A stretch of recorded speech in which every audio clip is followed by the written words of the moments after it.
ভুবো, পড়তে বস। পাপা তোর জন্য যে পড়তে বসার জন্য চেয়ারটা এনেছে, চেয়ারটায় বসে পড়তে বস। বস, বসে পড় এবার। বই বার করে পড়তে বস। ঠিকঠাক পড়াশোনা করবি। তোর জন্য চেয়ার আনা হয়েছে পড়াশোনা করবি বলে। না পড়লে একদম দেখবি। আর বই খেয়ে ফেলছিস নাকি? হ্যাঁ, কি দিয়ে খেয়েছিস বই? রসগোল্লা দিয়ে খাবি?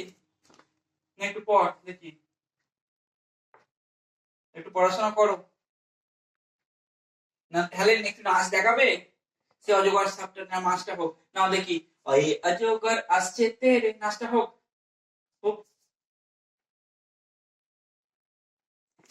খুবই ব্যস্ত আছে বই